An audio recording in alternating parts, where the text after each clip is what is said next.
El régimen islámico quiere aniquilar a Israel, el único Estado judío, la única democracia en Medio Oriente. Pero hay una gran diferencia entre el régimen islámico y el pueblo de Irán. El pueblo de Irán ama a Israel, la mayoría de ellos. Mi padre siempre me decía, pase lo que pase, Simón, recuerda, Israel es la hermanita de Irán. Así que los destinos de nuestros dos países están ligados entre sí. Tenemos dos países, pero compartimos la misma alma. Cuando la mayoría de la gente piensa en Irán, piensa en cánticos como muerte a Israel, muerte a Estados Unidos, quema de banderas estadounidenses y un régimen que ha pasado décadas amenazando a Occidente. Pero, ¿y si eso es solo una parte de la historia? ¿Y si millones de iraníes comunes quieren algo completamente diferente?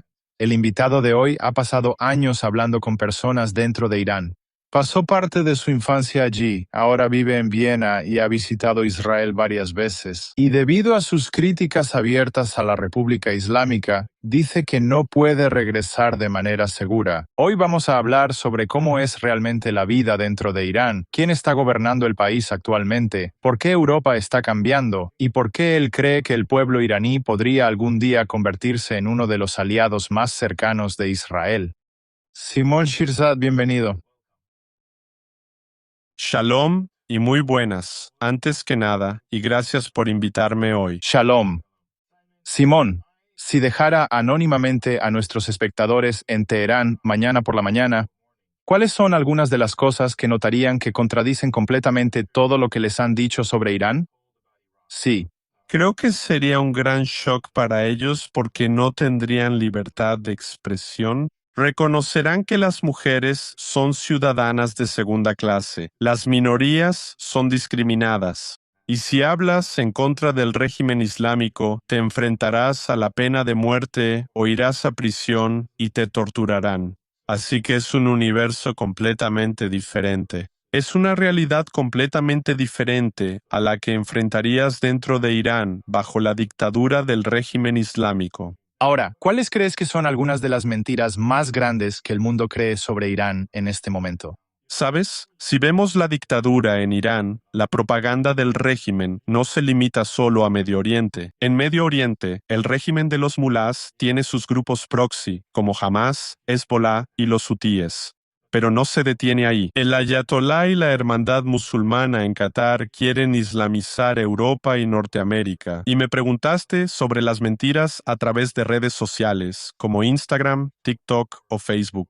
Están difundiendo su propaganda para proteger a sus grupos proxy como Hamas y su propio régimen. Solo quieren decirles, por ejemplo, a los radicales de izquierda en Occidente que Estados Unidos e Israel son los malos.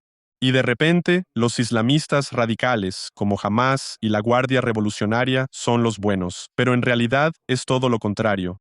Y creo que estamos lidiando ahora mismo con algo realmente peligroso cuando el mal se convierte en el bien y el bien se convierte en el mal. Y eso es muy, muy peligroso. Y tenemos que tener mucho cuidado hacia qué camino nos estamos inclinando. ¿Qué escuchas de amigos y familiares que viven en Irán hoy en día que no salen las noticias? Sí.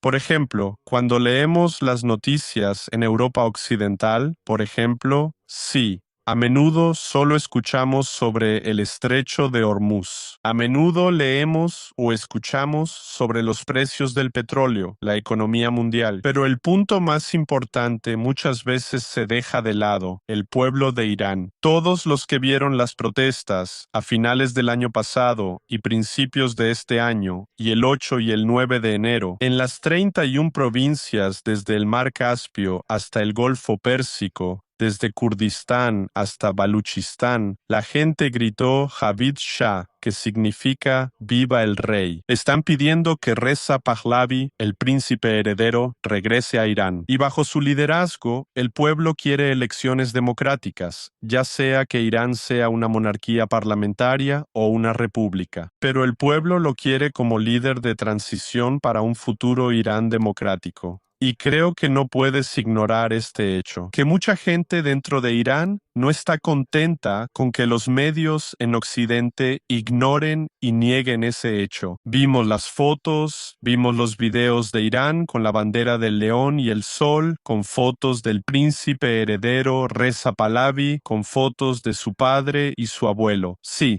Y la dinastía Pahlavi es responsable de lo que entendemos como el Irán moderno y de lo que la familia construyó. El régimen islámico está destruyendo desde 1947. ¿Crees que, ya sabes, los iraníes comunes hoy en día tienen esperanza de que algo cambie? ¿Ellos se sienten animados por lo que ha pasado en los últimos meses? ¿O están más desanimados porque el régimen sigue ahí? Sí, por supuesto. Creo que hemos llegado al punto de no retorno. Y si vemos los últimos años, por ejemplo, en 2019, cuando vimos a los trabajadores petroleros en huelga o protestas estudiantiles. Y cuando vemos el 2022, China Mahsa Amini fue asesinada por la Basij, por la Guardia Revolucionaria. Sí, porque no llevaba puesto el hijab. Si vemos la guerra de los 12 días, si vemos ahora el inicio de la revolución del león y el sol y la eliminación del ayatolá Jamenei, y los ataques de Estados Unidos e Israel contra el régimen islámico, cada vez se vuelve más intenso y la escalada es cada vez más y más grande. Y creo que el siguiente paso será la caída del régimen islámico. Y no podemos olvidar que Irán es el 18º país más grande del mundo, con las cuartas mayores reservas de petróleo y las segundas mayores reservas de gas. Así que es un país enorme y con una gran influencia económica. Y una revolución no ocurre de la noche a la mañana, toma tiempo, pero como mencioné, cada vez, en cada paso, se está volviendo más y más grande. Y creo que la gente de Irán tiene mucha esperanza, pero ahora mismo tienen mucho miedo del régimen islámico. No le temen a Estados Unidos ni a Israel. De verdad están agradecidos. Dicen gracias, Donald Trump. Gracias, Bibi Netanyahu. Ustedes son los únicos países, los únicos líderes fuera de Irán que se preocupan por nuestro país, por nuestra gente.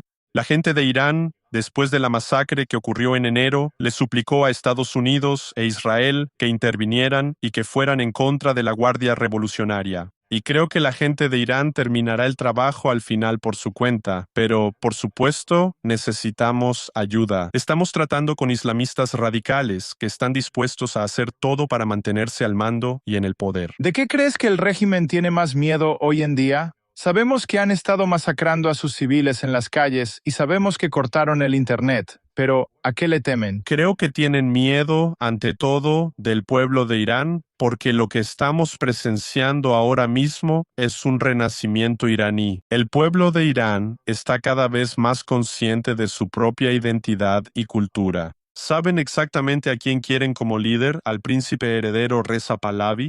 Saben exactamente que quieren una separación entre la política y la religión. Quieren igualdad de derechos para las mujeres. Quieren igualdad de derechos para las minorías y quieren libertad de expresión. Así que el pueblo de Irán no pueden mantener a 90 millones de personas como rehenes para siempre. Eso no funciona. Y número 2, la persona a la que más temen es al príncipe heredero Reza Pahlavi. Creo que nunca vimos al régimen islámico en toda su historia en una posición tan débil como esta. Ahora se trata del último golpe, ¿sabes? Para darles el golpe final, ¿sabes? Y creo que va a suceder. Y creo que mucha gente, especialmente en Europa Occidental, o los demócratas o políticos en Canadá, por ejemplo, creo que se van a sorprender mucho de que de repente Irán sea un país libre y democrático. Y conozco exactamente la cultura de mi gente, del pueblo iraní. No van a olvidar quién los ayudó, como Israel y Estados Unidos. Y tampoco van a olvidar quienes solo observaron cómo nuestro pueblo fue masacrado y asesinado por los islamistas. Ahora, ¿qué piensan realmente los iraníes comunes, la gran mayoría de los iraníes, sobre Israel hoy en día? Creo que eso es algo bastante interesante, especialmente si miramos al Medio Oriente y si observamos las relaciones entre Israel e Irán. El régimen islámico quiere borrar del mapa a Israel, el único Estado judío, la única democracia en el Medio Oriente. Ahora viene el pero.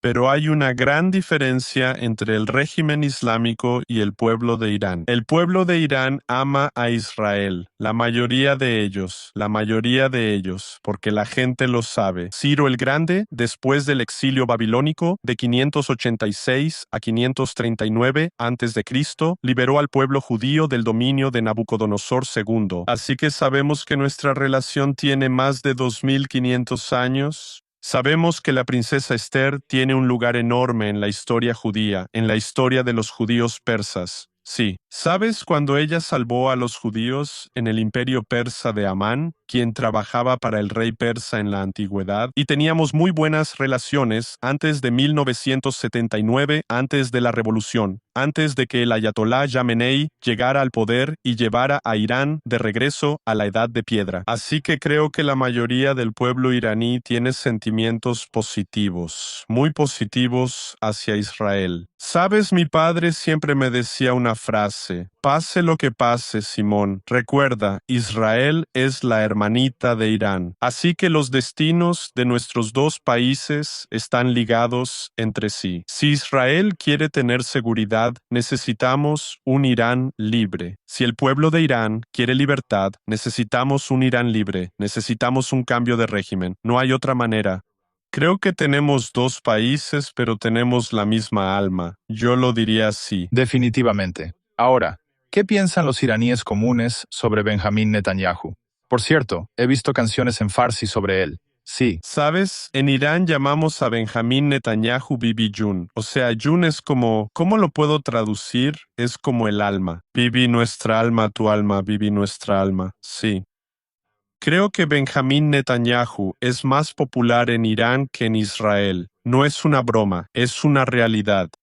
Creo que es más popular en Irán. Tienes que pensar en eso. Así que la gente de Irán lo quiere mucho. Lo aprecian mucho porque tomó medidas contra la Guardia Revolucionaria Islámica y contra los grupos proxy. Creo que coincido con la gente de Irán. A mí también me cae bien. No digo que todo lo que hace sea lo correcto, pero cuando vemos cómo se comporta en el escenario político contra el régimen islámico, estoy 100% de acuerdo. Está haciendo un gran trabajo. ¿crees que los eventos recientes, la guerra reciente con Irán, han cambiado la forma en que los iraníes ven a Israel? ¿Ahora tienen más respeto por Israel?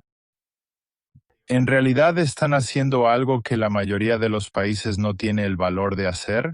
Antes de la guerra de 12 días, o especialmente, digamos, antes del 28 de febrero de este año, sí. Ah, Quiero decir, ya muchas personas, muchos iraníes en la diáspora y en Irán antes de estas fechas, muchos de ellos no eran pro-Israel o no les gustaba Israel. Pero las acciones que tomó Israel o que tomó las fuerzas de defensa de Israel contra el CGRI cambiaron todo. Así que si solo miras a la diáspora iraní y si miras a la gente de Irán dentro del país, creo que Israel hizo un muy, muy buen trabajo, no solo para ellos mismos, también hicieron un muy, muy buen trabajo para la gente de Irán.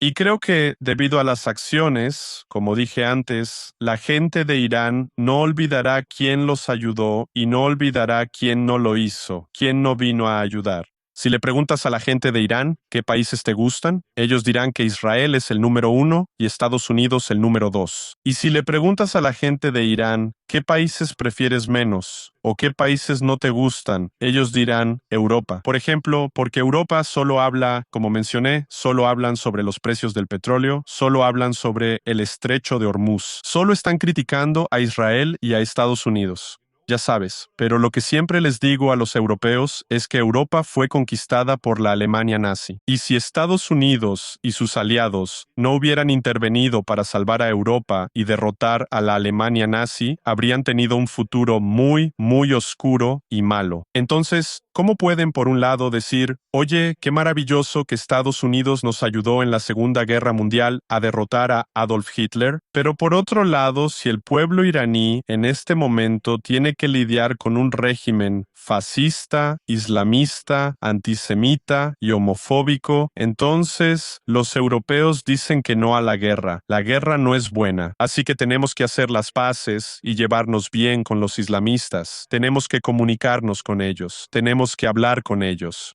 Y mientras tanto, el régimen islámico está ejecutando a los manifestantes. El régimen islámico está desestabilizando Medio Oriente. El régimen islámico está haciendo propaganda en Occidente y lavando el cerebro a la izquierda. Y es realmente triste, ¿sabes? Europa se volvió débil. Espero que eso cambie y que se fortalezcan. Pero sí, eso es todo lo que puedo decir al respecto. Entonces, si Irán fuera libre mañana, ¿crees que Israel e Irán se volverían aliados? ¿Veríamos vuelos directos de Teherán a Tel Aviv como había antes de 1979? ¿Crees que eso volvería a suceder? 100%, no 200%. Creo que el príncipe heredero Reza Pahlavi mencionó que incluso el primer paso político que dará en política exterior será hacer realidad los acuerdos de Ciro. Entonces, Israel tiene con sus vecinos árabes los acuerdos de Abraham. Hablamos sobre Ciro el Grande, así que tendremos un Irán libre e Israel tendrá los acuerdos de Ciro. Y definitivamente veremos vuelos directos de Tel Aviv a Teherán. Y ya teníamos relaciones realmente buenas antes de 1979, pero creo que después de la caída del régimen islámico seremos los mejores amigos. Creo que Israel y Estados Unidos tienen a sus mejores amigos en el pueblo de Irán. Un Irán libre será el mayor aliado. Creo que Israel y el pueblo iraní pueden trabajar juntos en muchos temas y áreas diferentes, en ciencia, en medicina, en arte, en economía. Creo que los dos pueblos más inteligentes de Medio Oriente son los israelíes y el pueblo de Irán. Esa será una relación muy fuerte. Y creo que veremos un nuevo Medio Oriente. Y ahora mismo ya estamos viendo un nuevo Medio Oriente. Pero el paso final es el cambio de régimen en Irán. Ahora, Has visitado Israel. Antes de visitar Israel, ¿qué esperabas encontrar y cuál fue el impacto que tuviste cuando llegaste? sí, sabes, mi papá es iraní y mi mamá es judía austriaca, así que mi bisabuelo era sionista en el mandato británico, así que siempre tuve una conexión con el judaísmo y con Israel. Celebraba Hanukkah con mi abuelo, lo veía usando la kipá.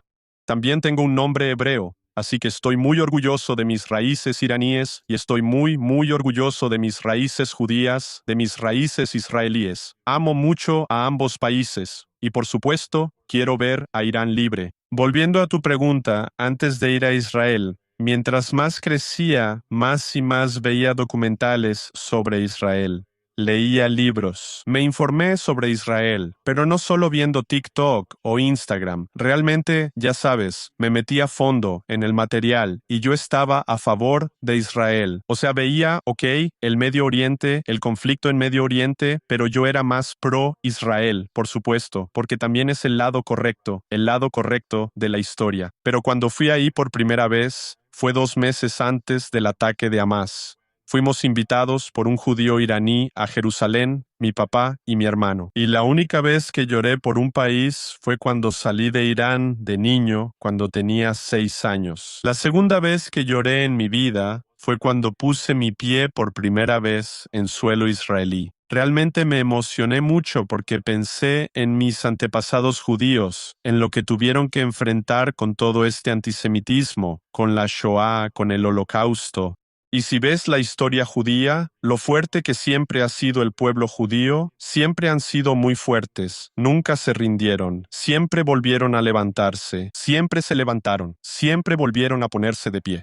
Y realmente me emocionó. Sí, y se me salieron las lágrimas, y vi exactamente lo opuesto de lo que muestran los medios. En lugar de apartheid, vi respeto y diversidad. Vi judíos israelíes, árabes israelíes, drusos, beduinos, cristianos viviendo juntos en paz, minorías. Tienen la oportunidad de convertirse en abogados, doctores, altos mandos militares en las fuerzas de defensa de Israel. Todas las puertas están abiertas para que tengan un buen futuro. Por otro lado vi un país muy contemporáneo y moderno. Si ves sus tecnologías, si ves sus startups, si ves todas las ideas, Israel es el Silicon Valley de Medio Oriente. Sí. Y si ves Tel Aviv, lo diferente que es de Jerusalén, y Haifa también tiene su propio carácter. Y el sur con el Negev y Eilat es totalmente diferente al norte con el mar de Galilea. Y es un país tan pequeño, pero tan rico en cultura, tan diverso y exactamente lo opuesto a lo que los medios occidentales retratan del país. Las minorías tienen los mismos derechos. Tienes libertad de expresión. Es una democracia, igualdad de derechos para las mujeres. Así que todos los puntos que mencioné para un Irán libre ya son una realidad en el único Estado judío, Israel. Israel es una luz en una región donde solo hay oscuridad. Israel es la luz que más brilla. Y es una inspiración para los otros países a su alrededor de cómo podrían ser si no invirtieran en odio, sino en amor por sus propias familias, por sus propios amigos, por su propio destino. Así que me sorprendió. Un país hermoso, gente increíble, uno de mis países favoritos. Tal vez mi país favorito de todos los que he visitado. Y uno pensaría que Europa tiene mucho en común con Israel, pero cuando ves los medios europeos, siempre están denigrando a Israel, menospreciando a Israel. ¿Por qué crees que es así? Con los medios europeos y con los medios occidentales en general, aunque claramente es peor en Europa. ¿Por qué retratan a Israel de esta manera? El programa de televisión Welt en Alemania y trataba sobre el panorama mediático en Europa después de la Segunda Guerra Mundial. Y lo que es bastante interesante en este libro es que después de la Segunda Guerra Mundial, o en los años 60 y 70, muchos comunistas y radicales de izquierda entraron a los medios de comunicación. Y si ves, por ejemplo, la historia de Israel, creo que el 14 de mayo de 1948 se fundó el moderno Estado de Israel. Y la Unión Soviética tenía muchas esperanzas de que Israel sería un gran aliado en Medio Oriente. Pero la Unión Soviética vio que Israel se estaba llevando bastante bien con Estados Unidos. Y así eligieron a Yasser Arafat, quien fundó Palestina en 1964, y así fue como empezó todo. Y mucho. O sea, ya había antisemitismo bajo la Unión Soviética y también en Europa del Este y en Rusia, no me malinterpretes. Pero esta forma moderna de antisemitismo dentro de las comunidades comunistas o su burbuja, ahí empezó. En esa época, en esa área, muchos comunistas que hoy en día trabajan en los medios, por ejemplo en Alemania o el Reino Unido o incluso en Estados Unidos. Sí, o en España o Suecia, lo que todos ellos tienen en común o lo que todos ellos comparten es su visión del mundo. Y lo obtuvieron de la propaganda soviética y de los soviéticos que trabajaron juntos por la causa palestina para hacer propaganda contra el único Estado judío. Y si miramos hacia atrás, en la antigüedad, comenzó con el antijudaísmo, así que estaban en contra de la religión judía, luego fueron antisemitas, estaban en contra del pueblo judío, y hoy en día tenemos una nueva forma, es el antisionismo, es negarles al pueblo judío indígena de esa tierra, tener su propio país y vivir en él.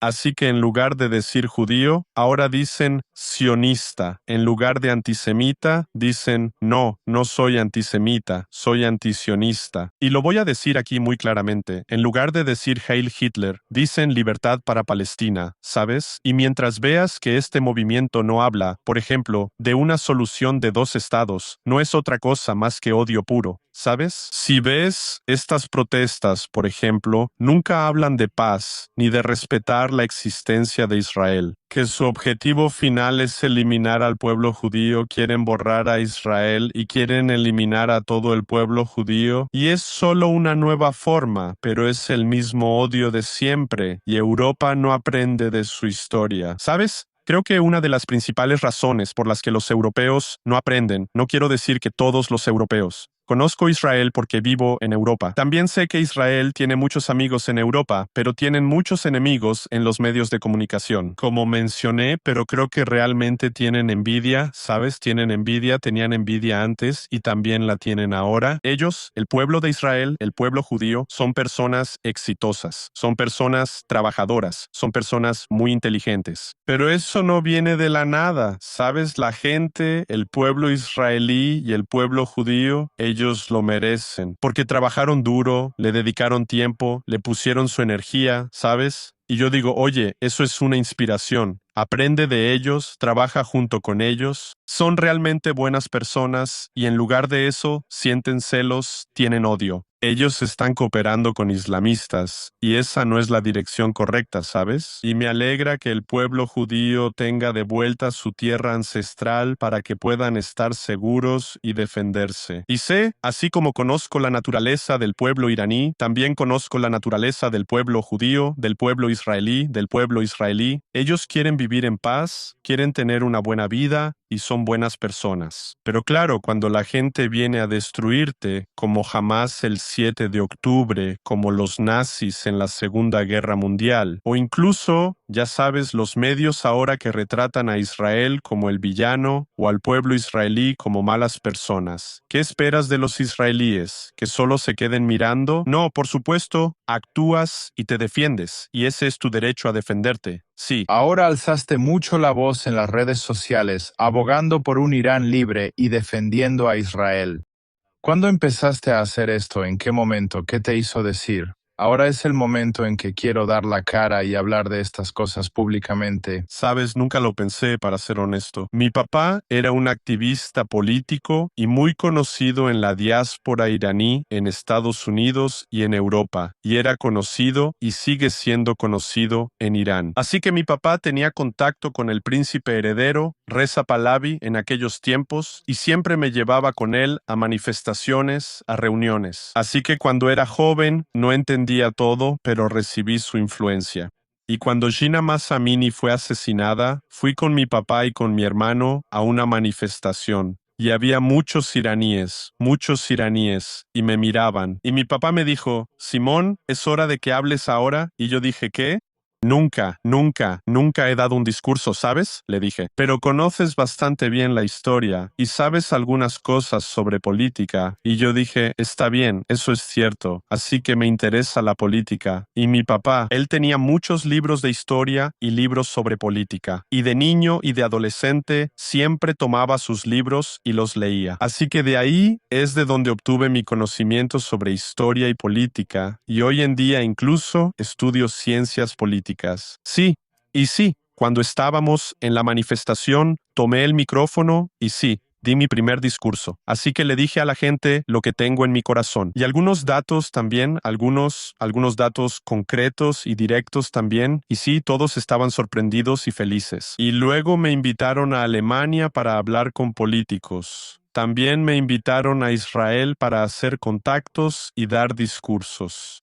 Ayer di un discurso en Malmö, Suecia, así que a fin de cuentas, sí, solo un discurso en una manifestación lo cambió todo. No era mi plan, pero realmente sentí que tenía un fuego, algo dentro de mí, como una pasión. Como dije, al igual que el pueblo israelí, no puedo quedarme de brazos cruzados, tengo que actuar, tengo que hacer algo por el pueblo de Irán. Y lo que no mencioné es que, cuando fui por primera vez a Israel, me enamoré. Conocí a una mujer israelí y ella fue mi novia. Y ella me mostró Jerusalén y también vino a Austria y me visitó y le dije que podía quedarse en Viena, que debería vivir conmigo aquí, pero ella dijo que Israel es su hogar, que lo ama mucho, y regresó. Yo también quería ir a Israel, pero ocurrió lo del 7 de octubre y no pude comunicarme con ella durante 3 días cuando fue el ataque de Hamás, y no pude dormir durante esos 3 días. Y sí vi a todos los islamistas y radicales de izquierda celebrando en Europa, en Viena, en Alemania, comiendo baklava y compartiendo baklava y eso. Fue muy difícil, ¿sabes? Fue muy difícil. Y lo que quería mencionar es que creo que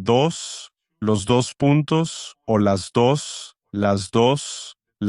cosas que ocurrieron que me cambiaron y me hicieron decir que debía alzar la voz fueron Por un lado, el asesinato de Gina Mahsa Amini y por el otro, el ataque de Hamas en octubre. El 7 de octubre, cuando Hamas mató a más de 1.200 personas inocentes y tomó como rehenes a más de 250 personas inocentes, estas dos fechas cambiaron, como todas nuestras vidas, la mía también. Cambiaron mi vida para siempre, ya no soy el mismo. Y no hay vuelta atrás, no la hay. Este es el punto de no retorno para mí también, ¿sabes? Yo elijo mi lado. Y estoy con Israel, estoy con Estados Unidos y especialmente estoy con el pueblo de Irán y también con la democracia y el mundo occidental. Ahora pasaste incontables horas hablando con extraños en Omegle en línea. ¿Por qué empezaste a hacer eso? ¿Qué es lo que más te ha sorprendido de esas conversaciones? Sí, ¿por qué lo hago? Es una historia bastante interesante. Am, Cuando fue la guerra de 12 días, un amigo israelí mío hizo un reel conmigo. Se llama Tal Uram, o tal vez lo conozcas como Tal the Traveling Clat. Un saludo para Tal, es un tipo realmente genial. Y como dije, no deberías odiar al pueblo judío, deberías inspirarte en ellos y yo me inspiré en la gran gente de Israel, porque vi a muchos influencers israelíes usando Omegle o Umingla o Mingletifau para hacer videollamadas con diferentes personas de todo el mundo, para hablar sobre Israel, para hablar sobre Hamas, para hablar sobre el 7 de octubre, para hablar sobre Irán. Y creo que pensé para mí mismo, debería hacer lo mismo, así que ahora practico y aprendo cómo usar el programa. Y sí, cómo hacer los reels.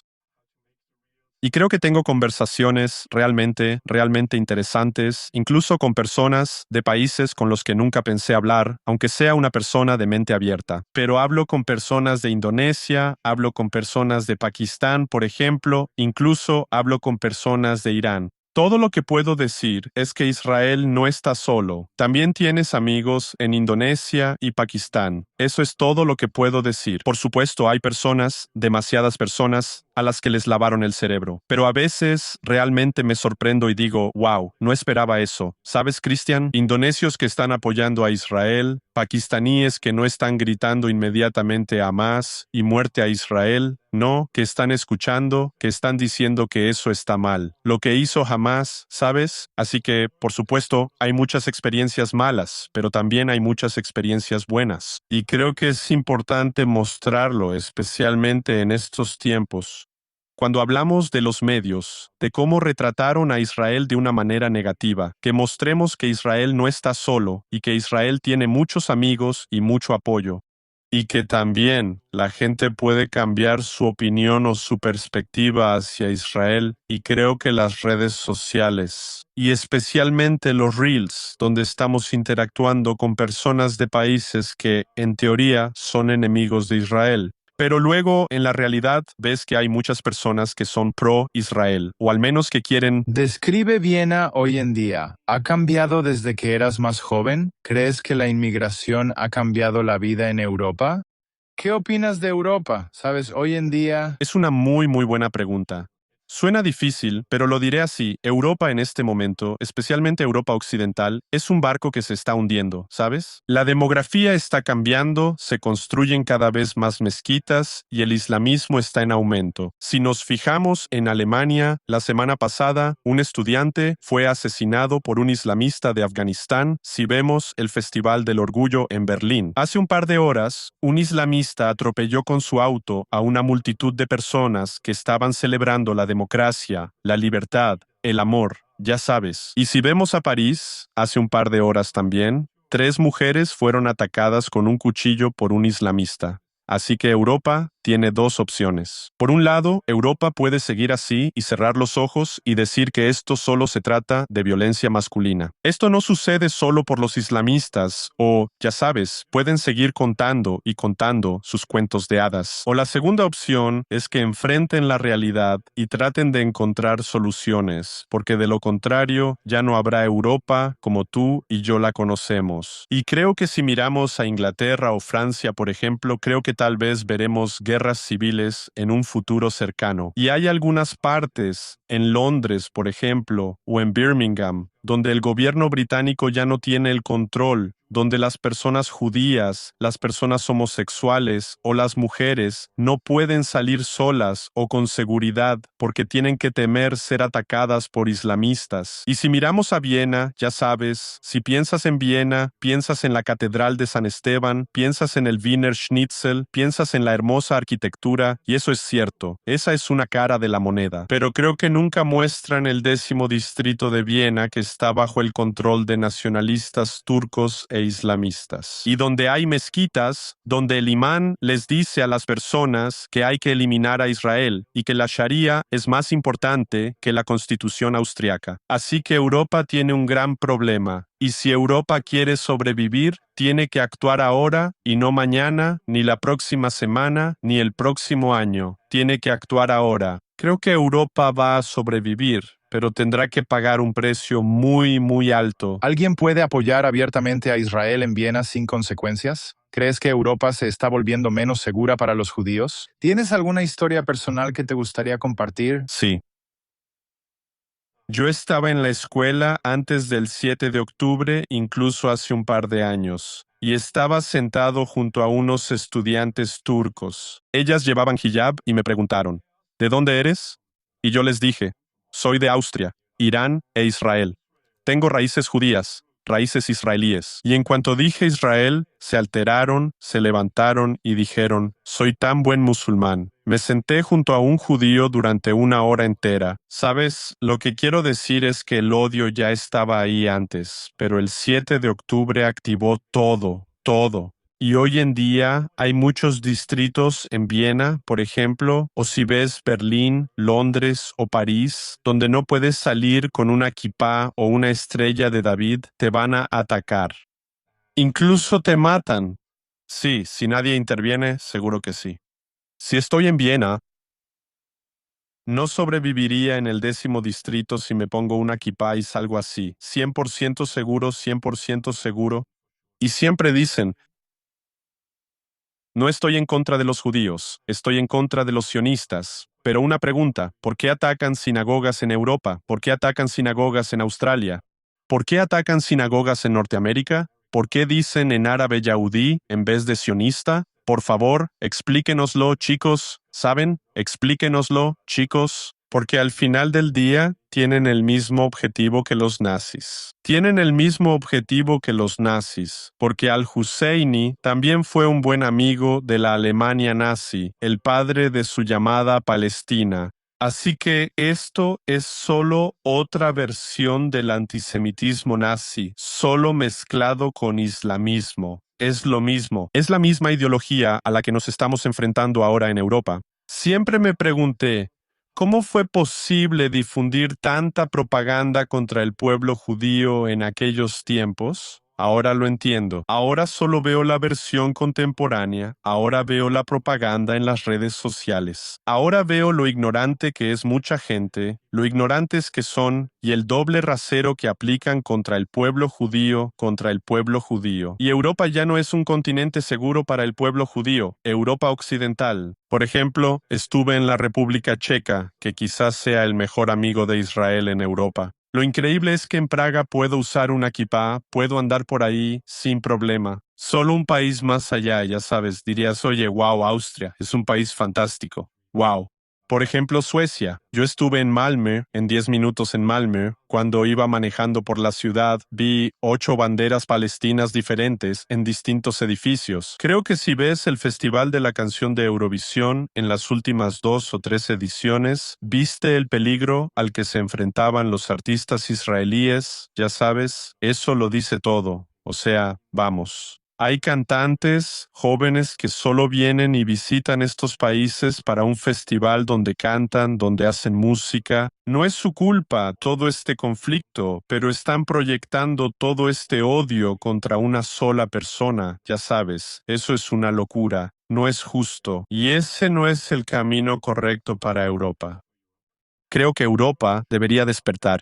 y lo digo todo el tiempo. Cuando alguien dice que el sionismo es el problema, no. El sionismo es importante y es lo correcto para Medio Oriente, porque el sionismo no significa que los árabes sean discriminados ni otras minorías. El sionismo solo significa que el pueblo israelí, el pueblo judío, tiene derecho a su patria ancestral y están coexistiendo dentro de Israel con los árabes, con los beduinos y los cristianos. Pero el problema no es el sionismo, el problema es el islamismo, el problema es el islamismo en Medio Oriente, el problema es el islamismo en Europa. El problema es el islamismo en Norteamérica. El islamismo es el problema y tenemos que abordar eso también en Europa. Y creo que los europeos están cada vez más conscientes de lo que está pasando. Pero creo que cuando sea demasiado tarde, los europeos entenderán con qué tienen que lidiar los israelíes todo el tiempo. Y entonces dirán, por favor, Israel, por favor, Irán libre, ayúdenos. Pero les advertimos todo el tiempo. Así que los europeos deberían escuchar mejor a los israelíes. Los europeos deberían escuchar mejor al pueblo de Irán. Los europeos deberían escuchar mejor a las minorías de Medio Oriente, como los kurdos, los alevíes, al pueblo árabe, a los coptos en Egipto, que son discriminados por los islamistas. Y los europeos también deberían escuchar a las mujeres de Medio Oriente, que son totalmente discriminadas. El único país donde la gente es libre y tiene paz y libertad es Israel, dentro del país de Israel. Y esa es la verdad. El único lugar donde puedes celebrar una marcha del orgullo en Medio Oriente es Israel. Y luego dicen, no hagan pink washing del orgullo. Vamos, chicos. Vamos, chicos. Si fueras a Gaza, si fueras a Teherán, te matarían de inmediato. Y lo voy a decir ahora. Son pollos para KFC, queers por Palestina. Y realmente estoy triste por lo que pasó en Berlín. De verdad, estoy muy triste por las víctimas. Mucho amor y fuerza para sus familias. Pero realmente espero que esto sea un punto de inflexión para Europa. De verdad espero que tengamos que aprender de eso y no seguir así. De lo contrario, Europa será destruida. Ahora, Parece que los políticos y gobiernos europeos tienen miedo de hablar honestamente sobre el antisemitismo y el extremismo islamista. ¿Por qué crees que es así? porque por corrección política piensan que debido a lo que pasó en la Segunda Guerra Mundial, no pueden criticar al Islam, al islamismo, a los islamistas, al Islam político o al Islam radical.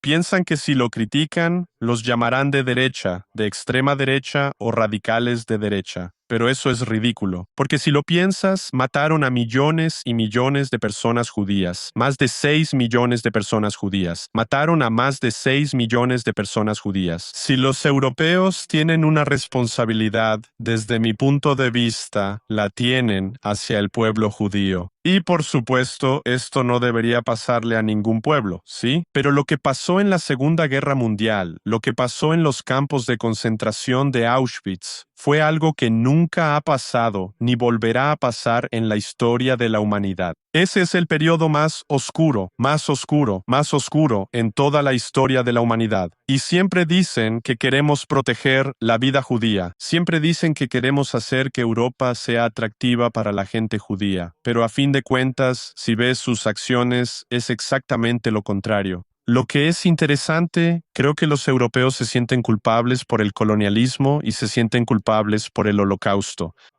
Y piensan que tienen una responsabilidad hacia todas las personas morenas, digámoslo así, personas negras, morenas en su visión postcolonial. Pero eso está mal, porque esto no es una lucha por tu origen étnico, desde mi punto de vista. Es una lucha ideológica. Vemos a la civilización occidental chocando con el islamismo. Y creo que si Occidente quiere sobrevivir, tiene que ser muy estricto y duro con el Islam radical. No hay otra manera de hacerlo. Porque mira, no se trata de eso. No se trata de, oye, ¿eres de Vietnam? ¿Eres de Irán? ¿Eres de Israel o de Norteamérica, sabes? No se trata de eso. Pero lo que es bastante interesante es que muchos hombres jóvenes que son musulmanes, y si ves las estadísticas en Europa, aparecen mucho en las estadísticas, que violan mujeres, que matan personas, que atacan con cuchillos, que roban algo. Si ves, por ejemplo, Dinamarca, hubo una estadística sobre personas palestinas. Un alto porcentaje de las personas con raíces palestinas en Dinamarca se volvieron criminales. Y eso no es coincidencia, ¿sabes? Eso no es coincidencia. Si quiero ser parte de una sociedad en Europa, en Norteamérica, si voy a otro país, digamos que me mudo, por ejemplo, a España, tengo que respetar la Constitución. Tengo que aprender el idioma, tengo que respetar las leyes en los países. Y no todas las personas que vienen del Medio Oriente son así, por supuesto. Pero muchas personas que vienen de Siria, muchas personas que vienen de Afganistán, muchas personas que vienen de países islámicos, no respetan las leyes,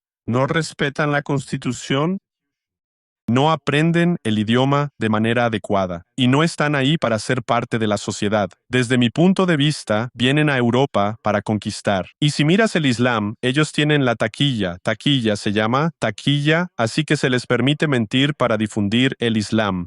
Y la diferencia entre el judaísmo, el cristianismo y el islam es que el judaísmo es etnorreligioso, así que se trata de tu etnia y tu religión. El cristianismo es una religión, pero muchas partes del Islam no son solo una cuestión religiosa. El gran problema es que un gran aspecto de esto es una ideología política, y una parte de esto es conquistar, y tenemos que hablar de ello de manera honesta. No tengo problema con los musulmanes que dicen, oye, mi religión es para mi espiritualidad, pero así como tuvimos la ilustración para el cristianismo, el Islam es muy joven y no quieren que nadie critique su religión.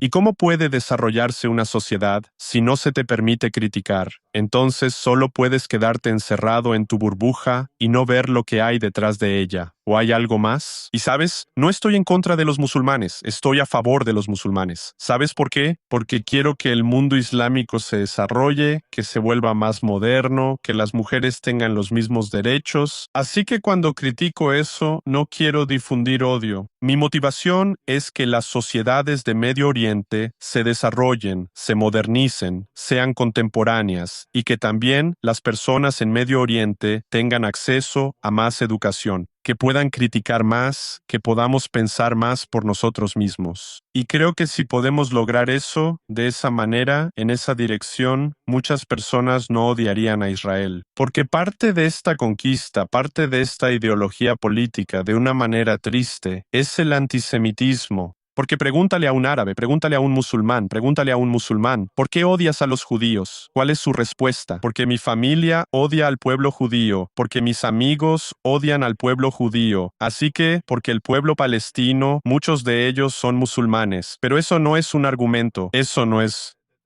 un argumento válido. ¿Es correcto odiar a Israel o está mal? Y está mal, está mal. El 7 de octubre estuvo mal. El antisemitismo está mal. ¿Sabes? Es así de sencillo, pero ellos les han lavado completamente el cerebro, y creo que se están motivando entre todos, como ellos mismos, porque no quieren ser los raros. Y tengo que decir que también conocí gente así en Israel. También conocí en Israel a muchos musulmanes que estaban a favor de Israel y que están defendiendo a Israel y la amistad, las relaciones con Israel. Y estas son personas realmente fuertes, porque tienes que pensar en eso. Crecieron en un entorno donde toda la gente odia a Israel, pero aún así lucharon por atreverse a pensar por sí mismos.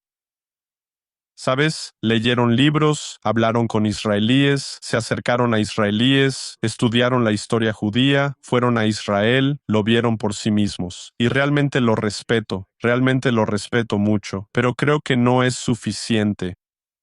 Porque al final del día, todas estas tensiones terminarán con la caída del régimen islámico y sus grupos proxy como Hamas, Hezbollah y los hutíes. Y al final del día, también tenemos que cambiar la educación en el norte de África y en el Medio Oriente, también ahora en Europa, por la propaganda y para difundir la verdad sobre Israel y el pueblo judío. Simón, Realmente aprecio esta conversación, muy fascinante. Creo que nuestros espectadores también pensarán lo mismo. Esperando por un Irán libre y una alianza, paz con Israel. ¿Cómo puede la gente encontrarte en las redes sociales si hay alguna manera de que puedan seguirte? Sí, por favor, ahora mismo pueden encontrarme en Instagram, es @SimonShirzad. Y sí, estaría agradecido si me contactan. Y sí, creo que también crearé presencia en otras redes sociales, pero por ahora en Instagram. Y sí, muchas gracias. Gracias por la conversación tan agradable. Y sí, Am Israel Jai, Hayom de Irán, Javitza, y veremos una realidad completamente diferente. Sí, Sí, gracias de nuevo, gracias. está bien, gracias, Tula.